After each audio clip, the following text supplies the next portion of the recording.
আসসালামু আলাইকুম। বিসমিল্লাহির রহমানির রহিম। আজ আমি ইজিপি টেন্ডারিং এ এলটিএম পদ্ধতিতে ওয়ার্কসের একটি টেন্ডার প্রিপারেশন করব। আশা করি পুরো ভিডিওটি জুড়ে আপনারা আমার সাথে থাকবেন। আমার একটা প্যাকেজ তৈরি করা ছিল, অ্যাপ্রুভ নেওয়া ছিল, সেই প্যাকেজটা থেকে আমি এই টেন্ডারটা প্রিপারেশন করছি। টেন্ডার ক্রিয়েটে যাওয়ার পরে আমাদের এরকম একটা ইন্টারফেস আসে, আপনারা দেখতে পাচ্ছেন। এখানে আমি প্রথমেই যেভাবে শুরু করব, ইনভাইটেশন রেফারেন্স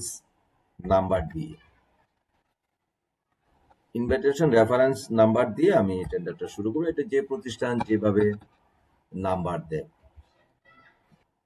আমি সাধারণত আমাদের অফিসের ডেসপাস নাম্বারটা এই ক্ষেত্রে ব্যবহার করে থাকি। ইনভাইটেশন রেফারেন্স নাম্বার দেওয়ার পরে আমাকে কিছু ডেট এখানে কাস্টমাইজ করতে হবে।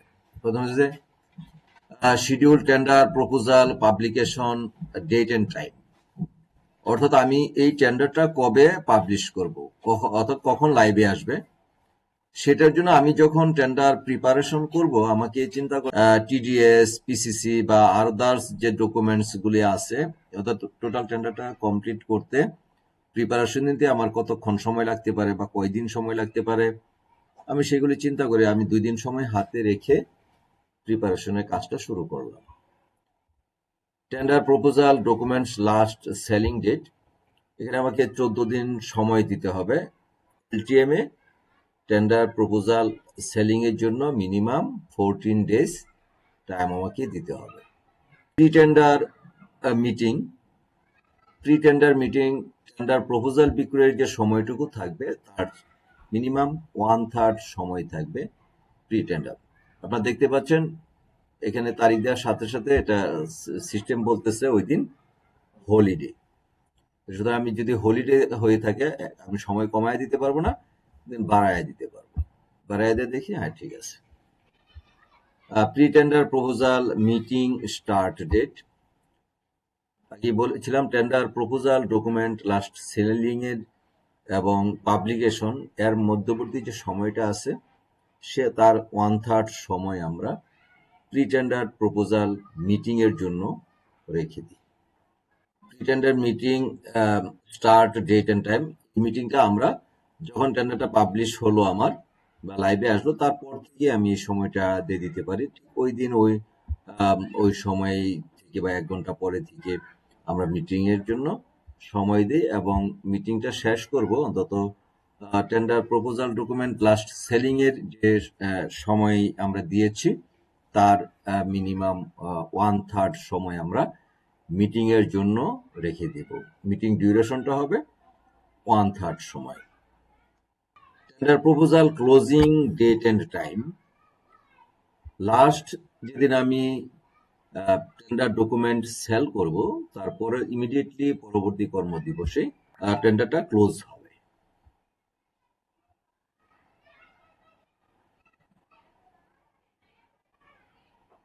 এটা তো নিবে না, যেহেতু আমাকে এখানে আরেকটু কাজ করতে হবে।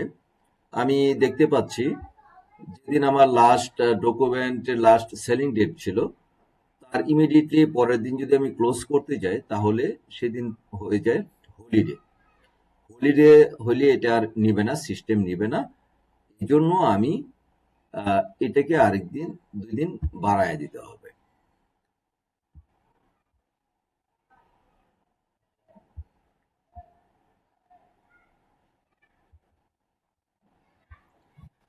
সাধারণত সব ক্ষেত্রে অফিস সময়টাকে মেনটেন করি।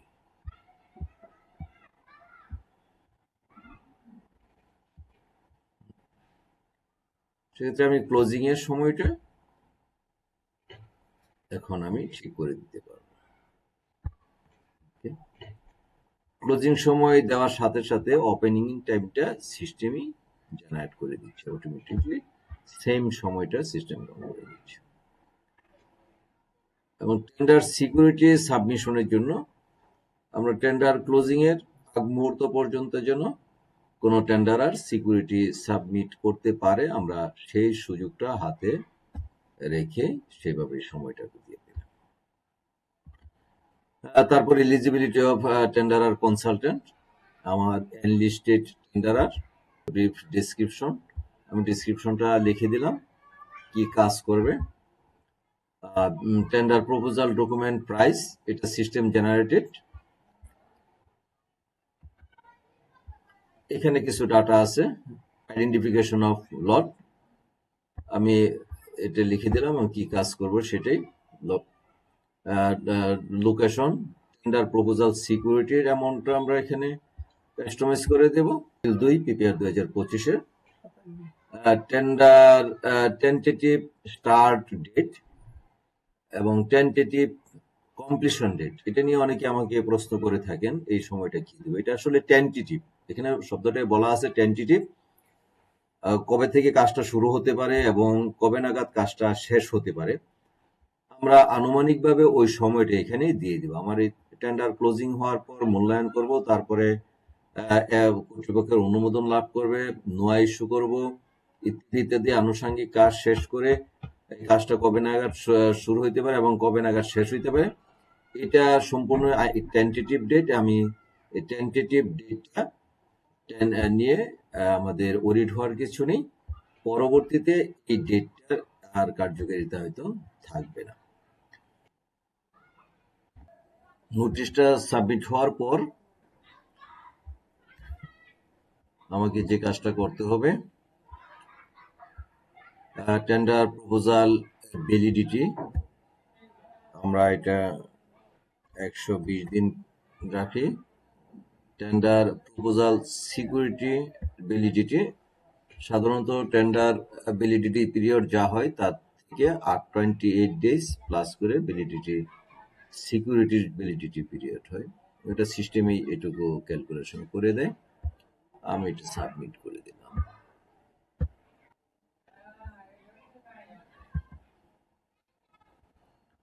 সাবমিশন হওয়ার পর আমার এখানে বেশ কিছু ফর্ম আসছে, এই ফর্মগুলি আমি সবগুলো সেভ করে দেব। এই ফর্মগুলি আমার টিডিএস এবং পিসিসিতে অন্তর্ভুক্ত হয়ে যাবে। এই ফর্মগুলি আমি সব শুধু সেভ করে দেব।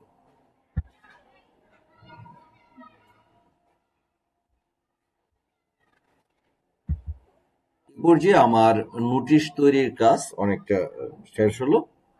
এখন আমাকে যে কাজটা করতে হবে, ইভালুয়েশন কমিটি করতে হবে এবং ডকুমেন্টসটা, টেন্ডার ডকুমেন্টসটা আমাকে প্রিপেয়ার করতে হবে।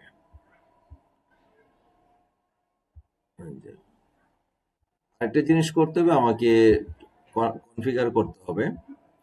এটা আমরা সাধারণত ক্লারিফিকেশনটা নোট দিয়ে রাখি আমাদের।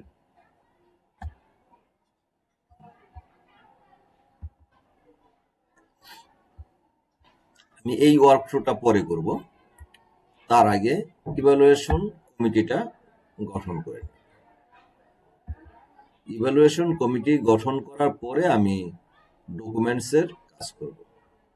এখান থেকে আপনারা ইভালুয়েশন কমিটি গঠন করবেন।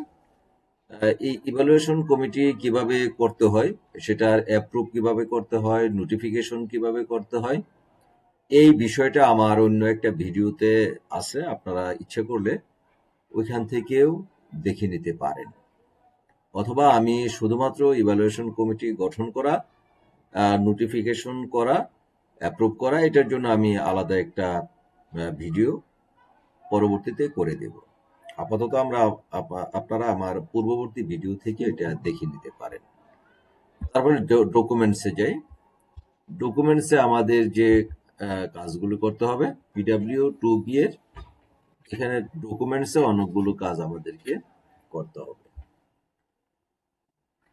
প্রথমেই TDS, tender data sheet. Tender data শিটে সেটাকে উপরে আমাদের কাজ করতে হবে। টেন্ডার ডাটা শিটের উপরে 5টা সেকশন আছে।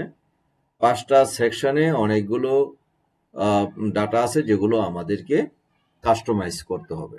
প্রথমেই যদি আমরা একটা একটা দেখি, 1 নম্বরে আছে সাবসেকশন 1 এতে আছে জেনারেল। জেনারেলের মধ্যে এখানে বেশ কিছু ডাটা আছে। আমি একটু দেখাবো, আপনারা দেখে যাবেন, পরবর্তীতে আপনারা আপনাদের মতো করে ডাটাগুলো ইনসার্ট করবেন। প্রথমে আছে, এটা দেখেই বোঝা যায়, দি প্রকিউরিং এন্টিটি ইজ, অর্থাৎ এখানে আপনি আপনার প্রতিষ্ঠানের প্রকিউরিং এন্টিটির পার্টিকুলারসটা দিয়ে দিবেন, এন্ট্রি করবেন। আচ্ছা, the name of tender is, tender reference number এবং lot number. Tender reference number, নোটিশের যে রেফারেন্স নাম্বারটা ছিল রেফারেন্স নাম্বার, এবং লট, ওই লটের টেন্ডার সাধারণত ইজিপিতে সিঙ্গেল লটেই, সিঙ্গেল প্যাকেজ সিঙ্গেল লটের টেন্ডার হয়ে থাকে, এটা এখানে আমরা লিখে দিব সিঙ্গেল লট। তারপরে দি source of public fund, source of public fund যদি জিওবি হয় জিওবি দিবেন, যদি ডেভেলপমেন্ট পার্টনার হয় সেটা উল্লেখ করবেন, যদি ওন ফান্ড হয় তাহলে আমরা এটা ওন ফান্ড দেব। এটা হলো সোর্স অফ ডেভেলপমেন্ট ফান্ড। এটা যখন আমি লিখব তখন এই কথাটুকু কেটে দিব, ব্র্যাকেটের ভিতরে যে গাইডলাইনটুকু দেওয়া আছে সেই গাইডলাইনটুকু আমি কেটে দেব। একইভাবে এখানে ব্র্যাকেটে যে গাইডলাইনটুকু দেওয়া আছে আমরা এটাকে কেটে দেব। এখানে একটা কথা বলা ছিল, if there is more than one lot, individual lots are to be identified in conformity with section 6 bill of quantities. আমরা সাধারণত সিঙ্গেল লটেই টেন্ডার করে থাকি, কেটে দেব। তারপরে টেন্ডারার্স processing updated valid enlistment under, এখানে আমি প্রকিউরিং এন্টিটির নামটা লিখবো, যে প্রকিউরিং এন্টিটি আর প্রকিউরিং এন্টিটির ডেজিগনেশনটা লিখে দিলে হবে, ব্যক্তির নাম লেখার প্রয়োজন নাই। অর্থাৎ যার আন্ডারে, যার অধীনে এই টেন্ডাররা এনলিস্টেড আছে। তারপর আমি যখনই কাজটা করবো সাথে এইটুকুকে ডিলিট করে দেবো। তার আগে আমরা দেখে নেব এখানে কি লেখা আছে, এটা ডিলিট করে দেব। আমি ধরে নিলাম যদি আমার কাজ হয় না, আমি পরবর্তীতে এটা টেন্ডারটার জন্য করব, আপনাদের এর সুবিধার্থে আমি এটাকে সেভ করে দিলাম পরবর্তী স্টেপে যাওয়ার জন্য। আবার ব্যাকে যে আমি সাবসেকশন 2 কোয়ালিফিকেশন ক্রাইটেরিয়াতে যাই, এখানে দেখি কি কি আছে। সাবসেকশন 2তে আমরা কি পাই, সাবসেকশন 2তে প্রথমেই বলা আছে যে minimum amount of financial resources as a liquid asset or working capital or credit line or specific credit commitment or in any combination of them of the tenderers shall be টাকা state amount, এখানে টাকার অ্যামাউন্টটা উল্লেখ করে দিতে হবে। এই টাকাটা আপনারা ক্যালকুলেশন করবেন, এখান থেকে এখানে একটা সূত্র দেওয়া আছে, সেই অনুযায়ী ক্যালকুলেশন করে এখানে একটা অ্যামাউন্ট দিয়ে দিতে হবে যে কত টাকার সে ওয়ার্কিং ক্যাপিটাল, ক্রেডিট লাইন বা স্পেসিফিক ক্রেডিট কমিটমেন্ট দিবে। তারপরে the following key personnel shall have the qualifications and experience mentioned against each. এখানে টেন্ডারের পক্ষে যে কি পার্সন কাজ করবেন তার এখানে পজিশন, কোম্পানিতে তার পজিশন, তার ওয়ার্ক এক্সপিরিয়েন্স, এটা উল্লেখ করতে হবে। এই ক্ষেত্রে হইতে পারে ফোরম্যান, সুপারভাইজার এবং তার ওয়ার্কিং ফোর্স আরো যারা যে আছে, এই কি পার্সন দুজনের নাম, এখানে নাম এবং নাম, পজিশন এবং তার কতদিনের অভিজ্ঞতা, শুধু পজিশন এবং তার কতদিনের অভিজ্ঞতা, এক্সপিরিয়েন্স, এটা এখানে উল্লেখ করতে হবে। তারপর আসছে tenderers shall own or have proven access to hire or lease of the major construction equipments in full working order as follows. অর্থাৎ এই কাজটা করার জন্য টেন্ডারের যে ইকুইপমেন্ট দরকার সে লিজ নিতে পারে, ভাড়া নিতে পারে, সেইগুলোর একটা তালিকা এখানে আমরা দিব। আমি ধরে নিলাম এই ডাটাগুলো আমি এন্ট্রি দিয়েছি, আপনারা আপনাদের মতো দিয়ে নেবেন। এটা আমি পরবর্তীতে এডিট করব, আমি ধরে নিলাম, সেই জন্য এটাকে আমি সাবমিট দিয়ে দিয়েছি। ভিডিওটাকে শর্ট করার জন্য আমি এটুকু করলাম। পরে আসি টেন্ডার প্রিপারেশন সাবসেকশন 3-তে। সাবসেকশন 3-তে আছে টেন্ডার প্রিপারেশনে income tax assessment year shall be, এখানে আমি লাস্ট ফিনান্সিয়াল ইয়ারটা লিখে দেব। Tenderer shall submit with the tender the following additional documents. আমি এই টেন্ডারের সাথে যদি আরো কোনো অতিরিক্ত ডকুমেন্টস চাই যে টেন্ডারার এই ডকুমেন্টস দিবে, তাহলে এখানে সাবমিট করবে।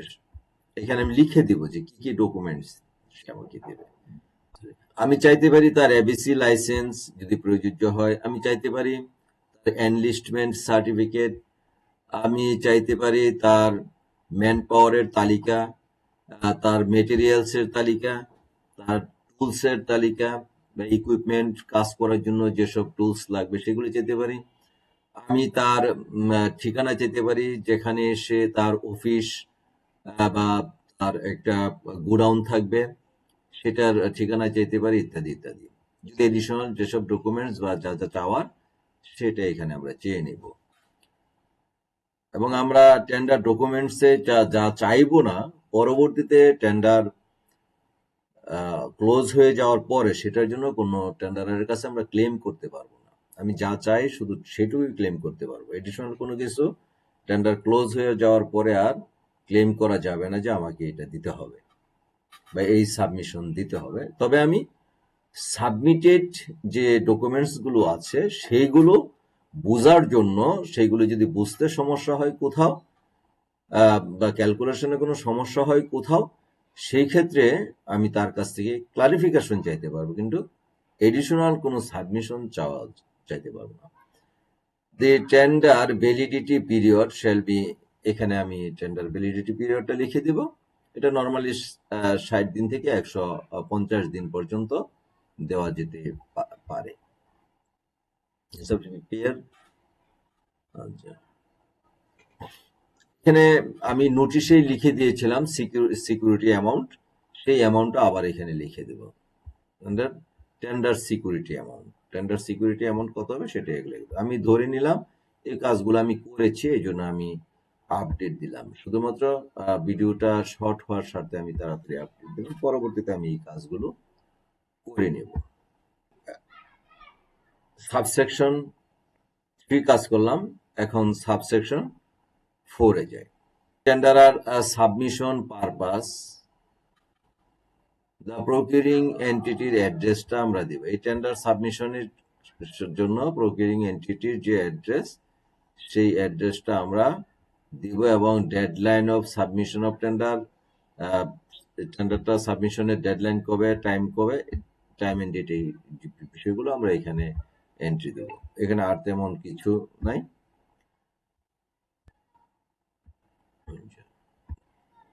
নেক্সট আমার আরেকটা সাবসেকশন আছে, কন্ট্রাক্ট অ্যাওয়ার্ড।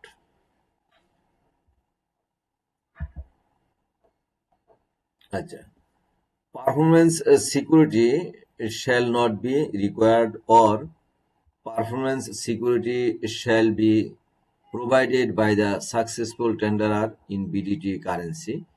এটা কত পার্সেন্ট পারফরমেন্স সিকিউরিটি নিব সেটা আমরা এখানে পার্সেন্টেজটা শুধুমাত্র লিখে দিব। পিপিআর 2025-এর তফসিল 2 অনুযায়ী এটা লিখতে হবে। 1 কোটি টাকা পর্যন্ত পারফরমেন্স সিকিউরিটির, পিপিআর 2025 অনুযায়ী 1 কোটি টাকা পর্যন্ত পারফরমেন্স সিকিউরিটির প্রয়োজন নেই। এই জন্য আমি performance security shall not be required এই কথাটা লিখে দিলাম। The procuring entity shall deduct at the rate of, এটা 5% থেকে 10%-এর মধ্যে হয়, from each interim payment certificate as retention money। Retention মানিটা টেন্ডারের বিল থেকে কাটতে হয়। এটা পিপিআর 2025-এর তফসিল 2 অনুযায়ী হারটা আপনারা এখানে লিখে দিবেন, লিখে দিতে হবে ডকুমেন্টস যে কত পার্সেন্ট রিটেনশন মানি কাটা হবে। The successful tenderer shall sign the contract with the procuring entity within 14 days of issuance of the notification of award. The adjudicator proposed by the procuring entity নাম ঠিকানা দিয়ে দিতে হবে। আপনারা আপনাদের প্রতিষ্ঠানের নিয়ম অনুযায়ী যাকে অ্যাডজুকেটর হিসেবে নিয়োগ দিবেন তার নাম ঠিকানা এখানে দিয়ে দিবেন, তার বায়োগ্রাফিক্যাল ডাটা এখানে দিয়ে দিতে হবে। তো এই ছিল টিডিএসটা কাস্টমাইজেশনের কাজ শেষ হলো। তারপর আমরা যাব পিসিসিতে। তো আমি পিসিসিতে ঢুকলাম। এখানে যেসব জায়গায় স্টার মার্কস দেওয়া আছে সেইগুলো ম্যান্ডেটরি। এই ম্যান্ডেটরি ফিল্ডগুলি ফিল আপ না করলে বা এখানে এডিট না করলে, কাজ না করলে টেন্ডারটা সাবমিশনে নিবে না। তো এখানে আমি প্রথমটাই দেখতেছি ম্যান্ডেটরি, এখানে বলা আছে intended completion date is the date calculated from the commencement date as specified in the PCC on which is intended that the contractor shall complete the works as specified in the contract and may be revised only by the project manager by issuing an extension of time or an acceleration order. আমি কাজ করার জন্য তাকে 60 দিন সময় দেব।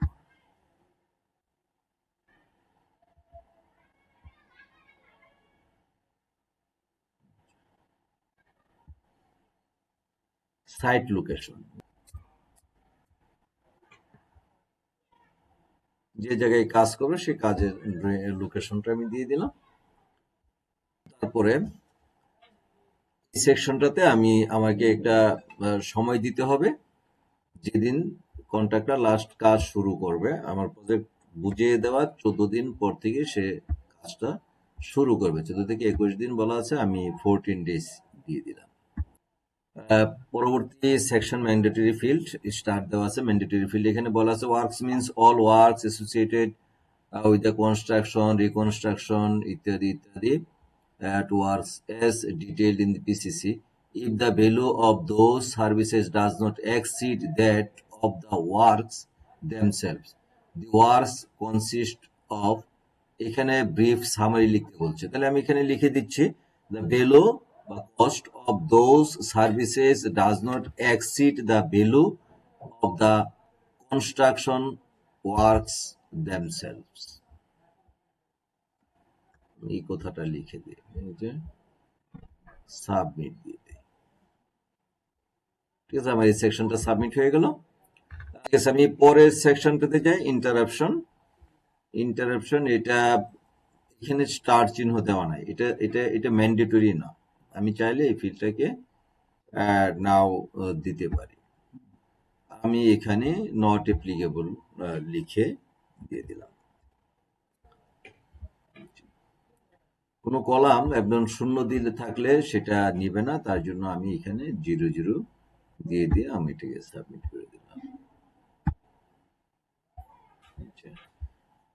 তারপর documents forming the contract and priority of documents, এটা mandatory field. এখানে আমাকে এটা ফিল আপ করতে হবে। এখানে বলা আছে other documents forming part of the contract আর লিস্ট আদার ডকুমেন্টস। এখানে আসলে আমি আর কোনো ডকুমেন্টস দরকার নাই কন্ট্রাক্টের জন্য, আমি নট অ্যাপ্লিকেবল লিখে দিচ্ছি। যেসব ডকুমেন্টস আমার প্রয়োজন সকল ডকুমেন্টস আমি টিডিএস এ চেয়ে নিয়েছি, আর কন্ট্রাক্টের জন্য নতুন আর কোনো ডকুমেন্ট প্রয়োজন নাই আমার এখানে। তারপর আর একটা ম্যান্ডেটরি ফিল্ড এলিজিবিলিটি। এখানে বলা আছে country of origin are not eligible. আমি আমার এনলিস্টেড ঠিকাদার অল আর বাংলাদেশি ঠিকাদার। এখানে পৃথিবীর আর কোনো দেশের ঠিকাদাররাই এলিজিবল নয়। আমি লিখে দেব অ্যাকসেপ্ট বাংলাদেশ।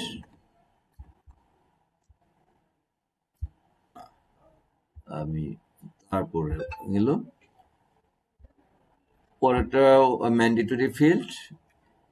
এখানে বলছে পসেশন অফ দ্য সাইট অথবা parts of the site to be contractor shall be given on the following date. এখানে ডেট দিতে হবে কবে আমি পসেশন বুঝি, within 28 days from the date of contract signing. Contract signing এর 28 দিনের মধ্যে আমাকে সাইট বুঝিয়ে দিতে হবে। 10 তারিখের মধ্যে আমার কাজটা হয়ে যাবে।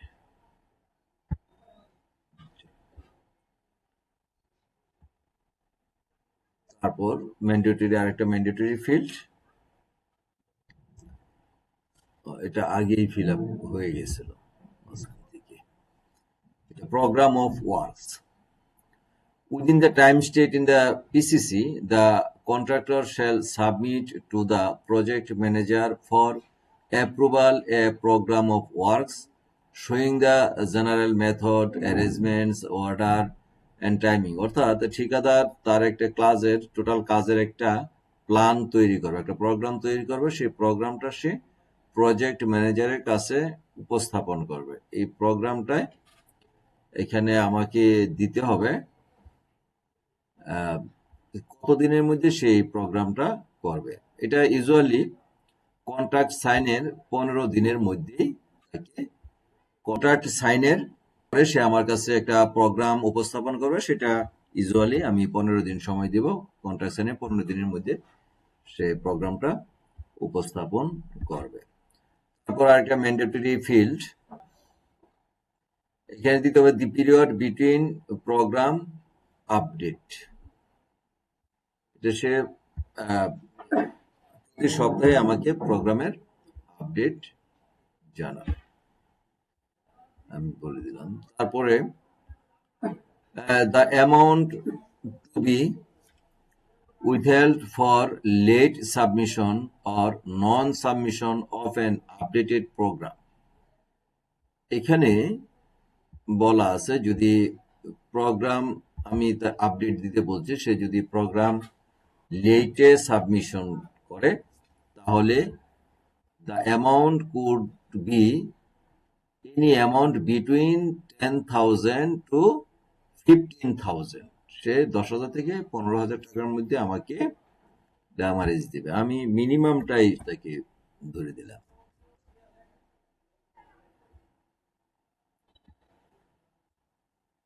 এটা আপনার যে কোনো অ্যামাউন্ট দিতে পারে। আমি কাজের প্রকৃতি অনুযায়ী সেটা সিলেক্ট করব যে সেই অ্যামাউন্টটা কত হতে পারে। নেক্সট, এটা mandatory field, defect liability period. Defect liability period usually defect liability period 12 মাস হয়। আমার এই কাজের প্রকৃতি অনুযায়ী আমি ডিফেক্ট লাইবিলিটি পিরিয়ড 90 দিন বা 3 মাস ধরে নিলাম। কাজের নেচার অনুযায়ী আপনাকে ডিফেক্ট লাইবিলিটি পিরিয়ডটা দিতে হবে। Other completion events described in the contract of determined by the project manager in the PCC shall apply। এটা ম্যান্ডেটরি ফিল্ড, এটা আমার দরকার নাই, এটা আমি নান লিখে দেব।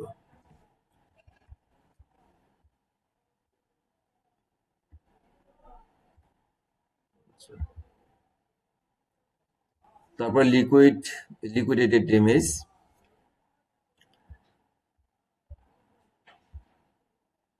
বিলম্বের জন্য সে আমাকে কত পার্সেন্ট ড্যামারেজ দিবে আমি সেটা লিখে দেব। পার ডে 0.3 থেকে 0.5 পর্যন্ত হইতে পারে। তো আমাদের এই কাজের ক্ষেত্রে অবশ্যই অ্যাজ বিল্ড ড্রয়িং প্রয়োজন। অ্যাজ বিল্ড ড্রয়িং প্রয়োজন। এটার ডিউরেশনটা হবে এস বিল ড্রয়িং। এস বিল ড্রয়িং আমরা কাজ শেষ করার পরেই তাকে আমরা এক সপ্তাহ 10 দিন বা 15 দিন সময় দিই সে এস বিল দেওয়ার জন্য। আমরা সাধারণত 10 দিন থেকে 30 দিন সময় দিয়ে থাকি এস বিল ড্রয়িং শিট সাবমিট করার জন্য। নেক্সট যে এটাও ম্যান্ডেটরি ফিল্ড নয়, তারপর আমরা দেখব কাজের ধরন এবং নেচার অনুযায়ী আমাদের জন্য প্রযোজ্য কিনা সেটা আমরা দেখব। যদি এস বিল ড্রয়িং শিট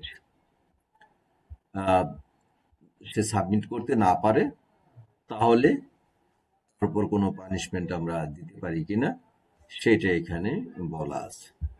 এটা আপনারা আপনাদের মতো করে দিয়ে দেবেন।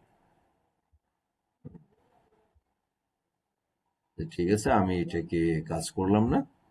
নেক্সট আছে পেমেন্ট আপন টার্মিনেশন। এটা ম্যান্ডেটরি ফিল্ড।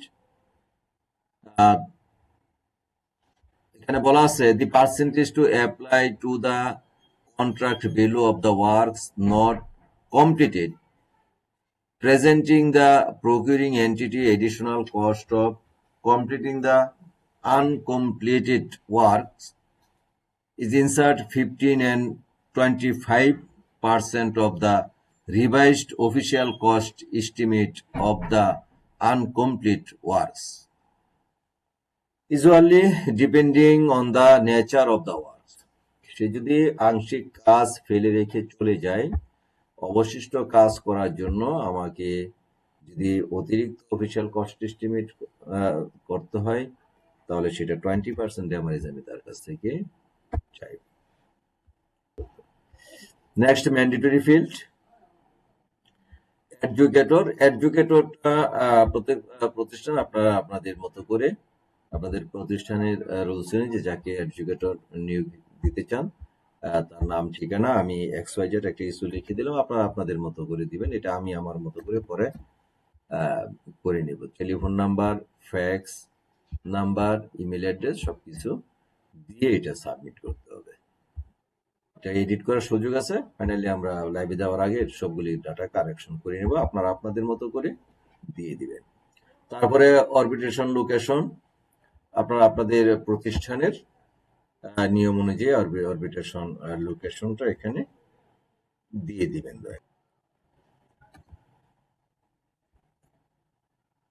আমি ভিডিওটা শর্ট করার স্বার্থে অনেক কাজই করিনি বা যে কিছু কাজ খুব দ্রুত করেছে, আপনারা আপনাদের মতো নির্ভুলভাবে কাজগুলো করতে চেষ্টা করবেন।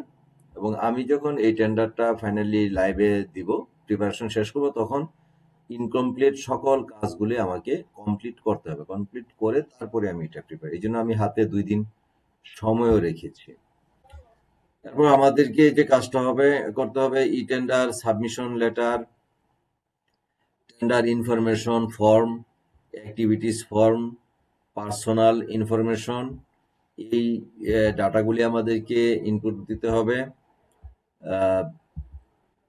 তারপর আমাদেরকে প্রাইস, বিল অফ কোয়ান্টিটিস, বিওকিউটা এখানে এন্ট্রি দিতে হবে। টেন্ডার্স কোটেড প্রাইস, এই ফর্মগুলো আমাকে সেভ করতে হবে। গ্র্যান্ড সামারি তৈরি করতে হবে। তারপরে আমাদের যদি general specification, particular specification, ES specification, drawing sheet থাকলে সেগুলি সব আমাদের এখানে আপলোড করতে হবে। এগুলো আপলোড করার সুযোগ আছে। টেকনিক্যাল যে বিষয়গুলি আছে, ডিজাইন, ড্রয়িং, এই সব কিছু এখানে আমাকে আপলোড করতে হবে। এই টেন্ডার সাবমিশন ফর্মে যাই,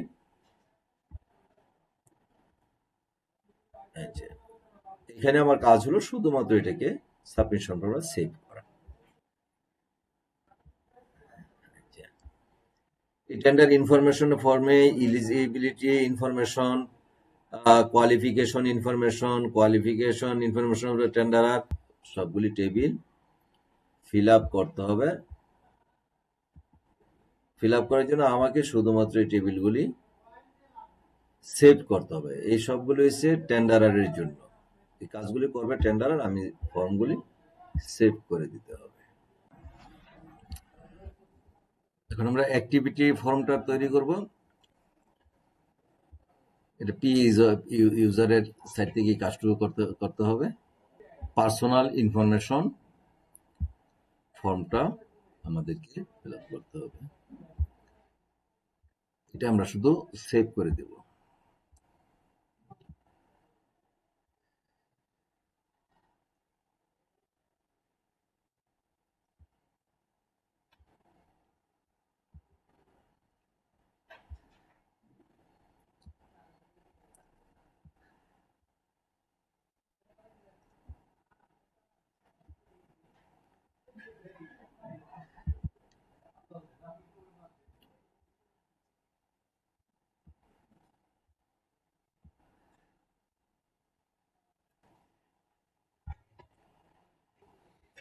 বিল অফ কোয়ান্টিটিস,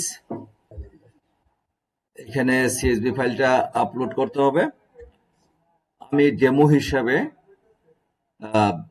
শুধুমাত্র ফাইলটাকে ক্লোজ করার জন্য আমি পরবর্তীতে এটাকে ফিল আপ করে নেব। আমি আপনাদেরকে এখন শুধুমাত্র স্যাম্পল হিসেবে দেখা দিচ্ছি। এখানে এই কলাম অনুযায়ী আপনার সিএসভি ফর্ম তৈরি করে সেটা আপলোড দিবেন। এটুকু আমি ফিল আপ করলাম না, যেহেতু আমি এখানে সিএসভি ফাইলটা আপলোড করব, সেই জন্য আমি ডেমো হিসেবে জাস্ট এটুকু দেখালাম, যার জন্য এটা সেভটা নেয়। শূন্য থাকলে সেভ নেবে না, এই জন্য আমি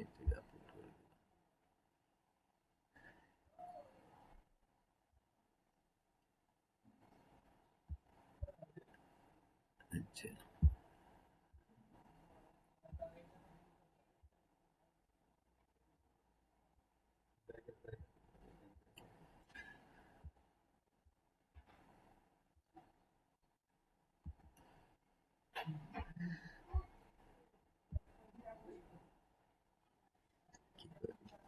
প্লিজ এন্টার পজিটিভ নাম্বার 0 থেকে 9 অনলি। ওকে,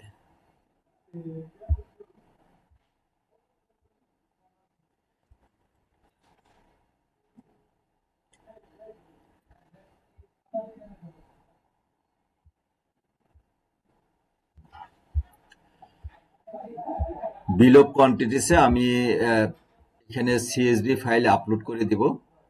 আপনার টোটাল কাজের যে বিবরণটা, তার উপর তার একটা সিএসভি ফাইল আগে থেকে তৈরি করে নিতে হবে। তৈরি করে নিয়ে সিএসভি ফাইলটা এখানে আপলোড করে দেব। আমি ডেমো হিসাবে এখানে কিছু সিম্বল বসিয়ে এটা ফর্মটাকে জাস্ট কাজের সুবিধাতে আমি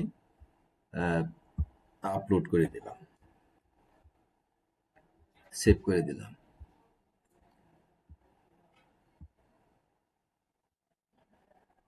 আপনারা আপনাদের মতো করে সিএসভি ফাইল করে এখানে আপলোড করে দিবেন টোটাল বিল অফ কোয়ান্টিটিসটা। আমি শুধুমাত্র দেখানোর জন্য, ভিডিওটা যেন খুব দীর্ঘ না হয় সেই জন্য এটা কিছু সিম্বল বসিয়ে সেভ করে দিলাম। তারপর আমাদেরকে গ্র্যান্ড সামারি তৈরি করতে হবে। টেন্ডার ডকুমেন্টে আমি বিওকিউ এর সিএসভি ফাইল আপলোড করার পর পিআইডি থেকে ইভালুয়েশন কমিটি গঠন করব।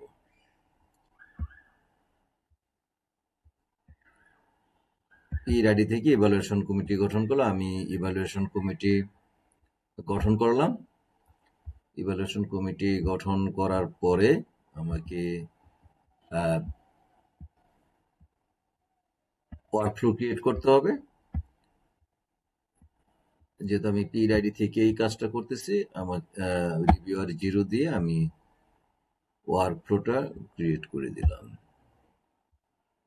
এবং কমিটির সদস্যদেরকে নোটিফাই করে দিব।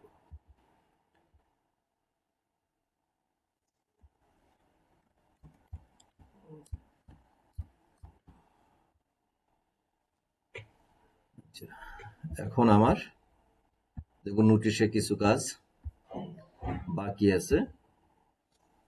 নোটিশে অফিসিয়াল কস্ট এস্টিমেটটা আমাকে এখানে অ্যাড করতে হবে। অফিসিয়াল কস্ট এস্টিমেটটা অ্যাড করার পরে কিন্তু এটা কনফিডেন্সিয়াল বিষয় এবং এই ভিডিওটা আমি প্রকাশ করব, এই জন্য আমি অফিসিয়াল কস্ট এস্টিমেটটা, এখানে অ্যাকচুয়াল কস্ট এস্টিমেটটা আমি এখন দিচ্ছি না। এবং এটা যদি পরবর্তীতে আমি চেঞ্জ করতে যাই, তাহলে পিইর মোবাইল নাম্বারে একটা ওটিপি যাবে, সেই ওটিপি দিয়ে তারপরে লগ ইন করে আমাকে এটা চেঞ্জ করতে হবে। এই জন্য আমি অফিসিয়াল কস্ট এস্টিমেটটা আপাতত দিচ্ছি না। আমার অফিসিয়াল কস্ট এস্টিমেটটা যদি আমি এন্ট্রি দেওয়ার পরে এই ডকুমেন্টসে এইখানে এই গ্র্যান্ড সামারিটা আমার তৈরি করতে পারবো। গ্র্যান্ড সামারি তৈরি করব আমি। গ্র্যান্ড সামারি তৈরি করার পরে আগেই বলেছিলাম, এই যে আমার কাজের যে স্পেসিফিকেশনগুলো আছে, জেনারেল স্পেসিফিকেশন, পার্টিকুলার স্পেসিফিকেশনস, তারপর স্পেসিফিকেশনস, ড্রয়িং, ডিজাইন যদি থাকে, এগুলো আমাকে এখানে সব আপলোড করতে হবে। আপলোড করার পরে আমাকে আবার নোটিশে যেতে হবে।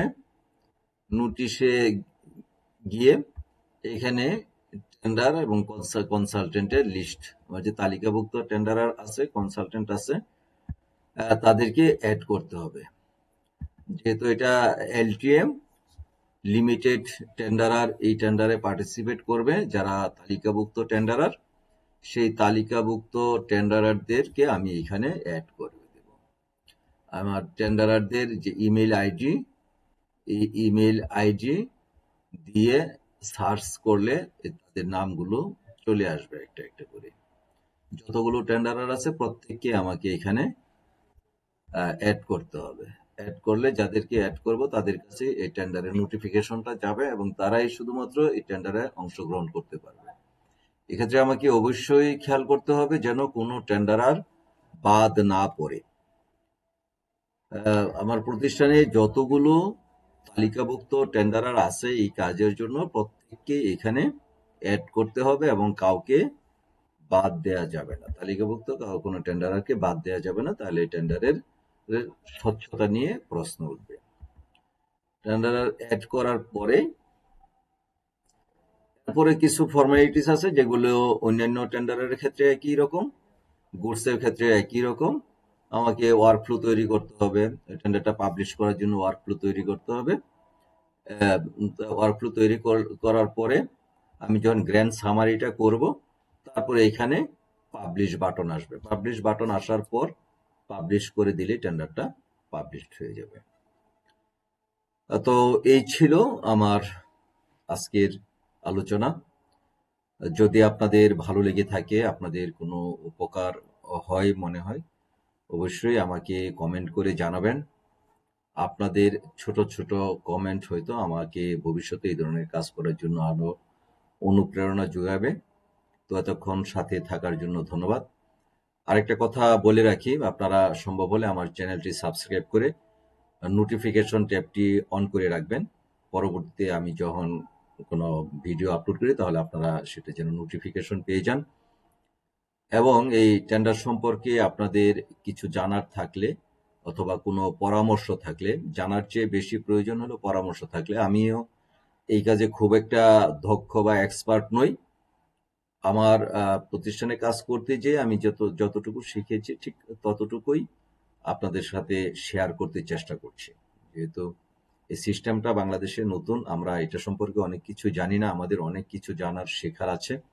এখনো আমরা সরকার থেকে তেমনভাবে প্রশিক্ষণ পাইনি। তো আশা করছি সরকার খুব দ্রুতই আমাদের প্রশিক্ষণের আয়োজন করবে এবং আমরা এই বিষয়ে অনেক বেশি দক্ষতা অর্জন করতে পারবো। বাংলাদেশের সরকারি টাকায় কেনাকাটার ক্ষেত্রে অবশ্যই স্বচ্ছতা, জবাবদিহিতা এবং সবার অংশগ্রহণমূলক ক্রয় প্রক্রিয়ায় দেশে প্রতিষ্ঠিত হবে, এই আশাবাদ ব্যক্ত করছি। আবারও সবাইকে ধন্যবাদ। আসসালামু আলাইকুম।